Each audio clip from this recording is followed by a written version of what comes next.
बिस्मिल्लाहिर्रहमानिर्रहीम। अस्सलाम वालेकुम स्टूडेंट्स, उम्मीद है कि आप लोग खैरियत से होंगे। मैं आपकी कंप्यूटर की टीचर हूँ। आज हम लोग सेकंड टर्म का फर्स्ट लेक्चर पढ़ने जा रहे हैं, चैप्टर नंबर 3। आप लोग पहले एमएस वर्ड के बारे में पढ़ चुके हो, लेकिन इस चैप्टर में हम क्रिएटिंग डॉक्यूमेंट, जो हम न्यू डॉक्यूमेंट्स वगैरह बनाते हैं, इसको सेव करने का तरीका, ओपन करने का तरीका, सब कुछ डिटेल से पढ़ने वाले हैं प्रोसीजर के साथ। चलिए स्टार्ट करते हैं। सबसे पहला टॉपिक है हमारे पास क्रिएटिंग न्यू डॉक्यूमेंट। जब आप क्रिएट करते हो न्यू डॉक्यूमेंट जब आपने एक पेज पे लिख लिया, अब आप उसको न्यू लाना चाह रहे हो तो कैसे लेकर आओगे, अब उसका तरीका पढ़ने लगे हैं।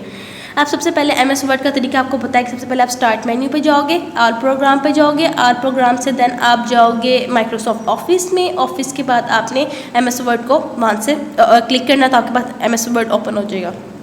अब उसमें एमएस वर्ड को ओपन करने के बाद आपने स्क्रीन देखें, स्क्रीन पे आपको छोटे से डायग्राम में नज़र आ रही है फर्स्ट ऑप्शन मेन्यू बार के ऊपर फाइल।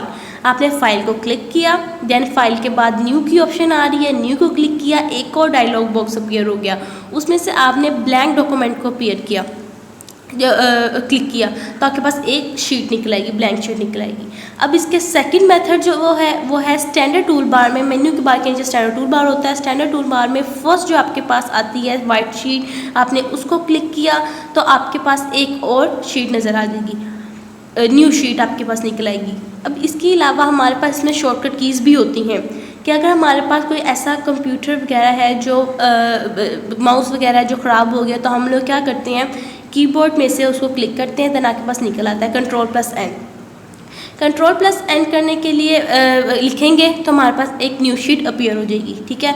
अब आपके पास सेकंड जो है टॉपिक, वो है सेविंग डॉक्यूमेंट। अब सेविंग डॉक्यूमेंट का क्या मतलब है, सबसे पहले आप लोगों ने कोई भी डॉक्यूमेंट लिख लिया, आपने पहले खोला है डॉक्यूमेंट को, आपने लिख लिया, अब आपने उसको सेव करना है अपने फोल्डर में, कंप्यूटर में सेव करना है। तो आप लोग क्या करोगे, उसी तरह फाइल मेन्यू में जाओगे। फाइल मेन्यू के बाद आप देखो ऊपर आपको नज़र आ रही होगी ऑप्शन सेव एज की। ठीक है। उस फर्स्ट जो आपके पास डायग्राम है नीचे, उसमें सेव न्यू से नीचे लिखी हुई है सेव एज की ऑप्शन, आप उसको क्लिक करोगे, देन आपके पास साइड में जो बना हुआ है ये वाला डायलॉग बॉक्स अपीयर हो जाएगा। एक स्क्रीन, छोटी सी स्क्रीन बन जाएगी सेव एज की। देन उसके ऊपर सेव इन का जो बॉक्स है, उस बॉक्स के अंदर आपने वो ड्राइव या फोल्डर लिखना है जिसमें आपने डॉक्यूमेंट सेव करना है। ठीक है।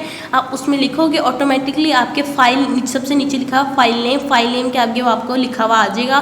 साथ ही उसके साथ ऑप्शन है सेव की, तो आप उसको क्लिक कर दोगे तो वो आपको डॉक्यूमेंट आपके कंप्यूटर में सेव हो जाएगा, उसी नाम जिस नेम से आपने सेव किया होगा। देन अगेन इसकी शॉर्टकट की जो है वो कंट्रोल+S है। आप ये जो शॉर्टकट कीज़ हैं आपने अच्छी तरह इनको याद करना है, ये MCQs की सूरत में आएंगी। उसके बाद आपके पास आता है next topic opening document. Opening document करने के लिए है कि ओपन एमएस वर्ड, सबसे पहले आपने खोल लिया। उसके बाद नेक्स्ट आपके पास आता है फाइल मेन्यू। अगेन आप फाइल मेन्यू पर जाओगे। फाइल मेन्यू पर जाने के बाद आपके पास ऑप्शन आती है click open dialog box will open. मतलब कि आप सबसे पहले आपने क्लिक फाइल मेन्यू का ऑप्शन किया ना, तो आपके पास एक और ऑप्शन डायलॉग बॉक्स अपीयर हो जाएगा, उसमें सेव इन की ऑप्शन होगी। ठीक है। आपने सेव इन खोला, सेव इन बॉक्स खोला। सेव इन बॉक्स के खोलने के बाद जो आपने जिसमें सेव किया था डाटा अपना, जो आपने उसको आपने ओपन करना है, जो सेव है उसका नाम आपने उधर लिखना है। जब आपने वो नेम उधर लिखा तो आपके पास ऑटोमेटिक नीचे ऑप्शन आ जाएगी ओपन की, तो आप उसको ओपन करोगे तो ओपन करने से आपके पास वो डाटा ओपन हो जाएगा। साथ इसके शॉर्टकट की जो दी हुई है उन्होंने कंट्रोल+O दी हुई है। कंट्रोल+O के साथ नीचे दिया हुआ है open button on standard tool bar is also use to open a document. जो ओपन बटन है स्टैंडर्ड टूल बार के ऊपर भी इसका छोटा सा आइकन बना हुआ है ओपन बटन का। ठीक है। अब हमारे पास नेक्स्ट टॉपिक है क्लोजिंग डॉक्यूमेंट। अब उसी डॉक्यूमेंट को अब हमने क्लोज करना है। ओपन के पहले सेव किया था, फिर ओपन किया, अब क्लोज करना है। क्लोज करने का मेथड 3-4 मेथड है इसके। सबसे पहले क्या है कि आपने फाइल मेन्यू में जाना है, क्लिक क्लोज कर देना है। फिर आपने click close button on right corner of the title bar, मतलब कि आपको जो टाइटल बार है सबसे लास्ट पे आपका रेड कलर का एक क्रॉस का बटन बना होता है, आप उसको क्लिक कर सकते हो। देन आपके पास एक और होता है कि मेन्यू बार के राइट कॉर्नर पे भी आपके पास क्लोज विंडो लिखी होती है, आप उसको भी क्लोज कर सकते, उससे भी क्लोज कर सकते हो। कीबोर्ड की शॉर्टकट की भी है Alt+F4, दोनों को इकट्ठा प्रेस करना है तो आपके पास डॉक्यूमेंट क्लोज हो जाएगा। उसके बाद आपके पास आता है जो टाइटल बार है, उसकी जो आइकन बना होता है छोटा सा आइकन एमएस वर्ड का टाइटल बार के ऊपर राइट साइड पे, तो आपने जो उस लेफ्ट कॉर्नर पे उस आपने उसको क्लिक करना है। देन आपके पास एक छोटा सा डायलॉग बॉक्स अपीयर होगा, उस डायलॉग बॉक्स पे लास्ट पे लिखा होगा क्लोज, आपने उसको क्लोज को क्लिक कर देना है। आपके पास क्लोज हो, डॉक्यूमेंट जो आपका है वो क्लोज हो जाएगा। आगे हमारे पास टॉपिक जो आता है वो है अनडू एन एक्शन।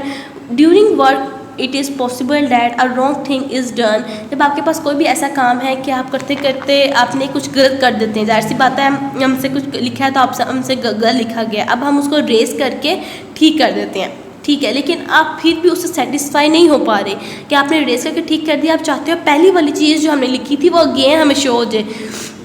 तो आप लोग क्या करते हैं, क्या अंडू की कमांड यूज़ करते हैं। अंडू की कमांड यूज़ करने के लिए हम लोग स्टैंडर्ड टूल बार में भी अंडू का एक ऑप्शन बना हुआ है, उसको भी क्लिक कर सकते हैं।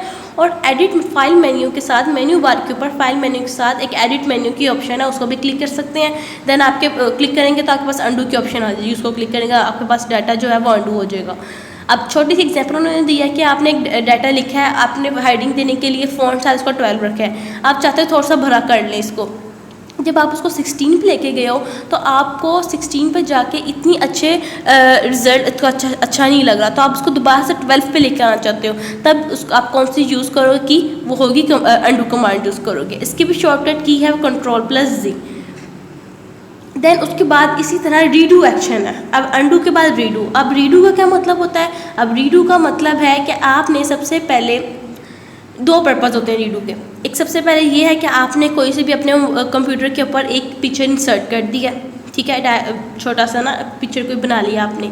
अब आप चाहते हो उसके साथ कोई एक और पिक्चर बनाए, लेकिन वो हम लोग जो ऑप्शन होती है वो हमें नहीं दे रहा कि हम लोग एक और उसमें पिक्चर इंसर्ट कर सके, तो तब भी हम उसमें रीडू कमांड यूज़ करते हैं।